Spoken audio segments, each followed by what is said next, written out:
The Velveteen Rabbit.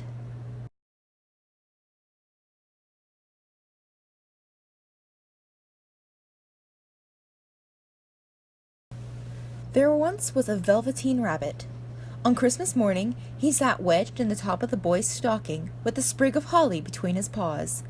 At first, the boy loved the rabbit, but soon he unwrapped his other toys and forgot the rabbit completely.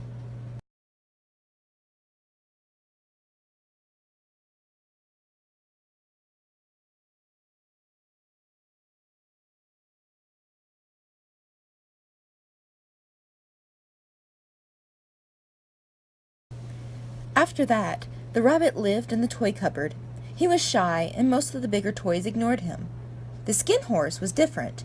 He was old and very wise. "Don't worry," the skin horse told the rabbit.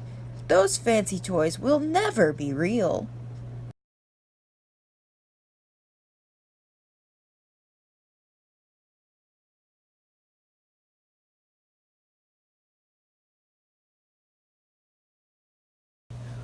"What is real?" asked the rabbit. "Real is a thing that happens to you," said the skin horse, "when a child loves you for a long, long time." One evening, the boy could not find the toy that always slept with him. Nanny reached into the toy cupboard. "Here," she said, "take your old bunny. He'll do to sleep with you."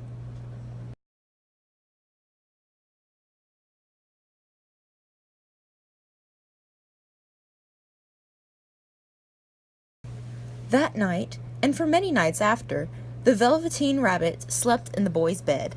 At first, the rabbit found it uncomfortable to be hugged so tight, but very soon he grew to like it. The boy talked to the Velveteen Rabbit, and they played games together.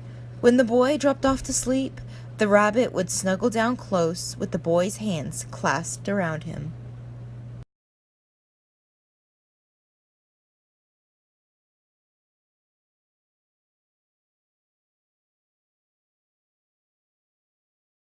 Spring came, and they spent long days in the garden.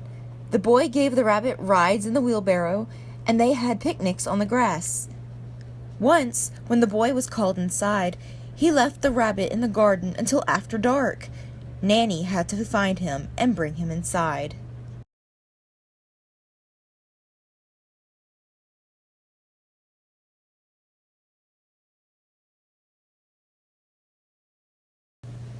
"Here's your old bunny," she said. "All that fuss for a toy." "Give me my bunny," cried the boy. "He isn't a toy, he's real." The little rabbit was very happy after that. He loved to sit in the grass and watch the boy play. One evening, two strange beings crept out of the woods. They were rabbits, but they were furry and they moved and twitched their noses.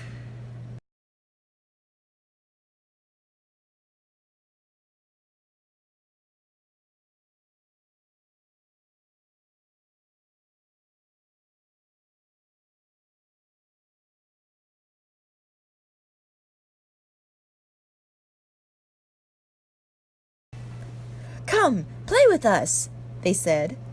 "I don't feel like it," said the rabbit. "I don't believe you can," said one of the strange rabbits. He stretched out his neck and looked. "He hasn't any hind legs." "He isn't a real rabbit at all," said the other. "He isn't real." "I am real," said the Velveteen Rabbit. "The boy said so."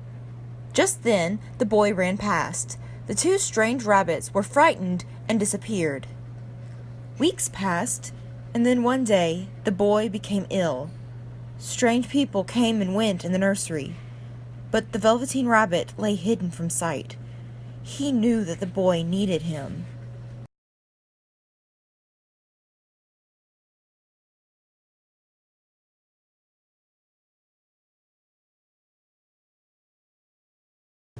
For a long time, the boy was too ill to play, but the rabbit looked forward to the time when they would go out into the garden again.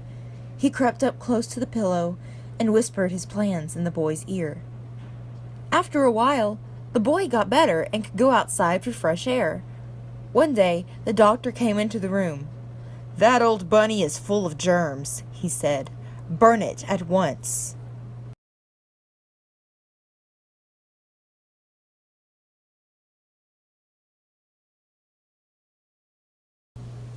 So the little rabbit was put into a sack with a lot of rubbish and carried to the end of the garden for the gardener to burn the next day. The Velveteen Rabbit's head stuck through the top of the sack. He could see all the places where he had played with the boy. A real tear trickled down his nose and fell to the ground.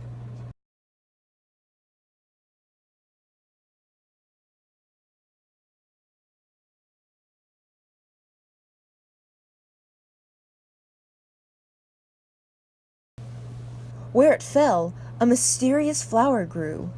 The blossom opened, and out stepped a fairy. She said, "I take the playthings children have loved, and I turn them into real. Before, you were real to the boy because he loved you. Now, you will be real to everyone."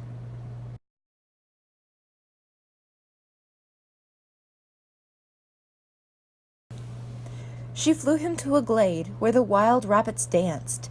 Then she kissed him and said, "Run and play, little rabbit." The Velveteen Rabbit was scared. "I don't know if I can," he said. Just then he felt a tickle by his ear, and, without thinking, he lifted a hind leg to scratch. The Velveteen Rabbit was not scared anymore. "I am real," he whispered, "and I can run and play like the other real rabbits." And that's just what he did. The Velveteen Rabbit was real at last.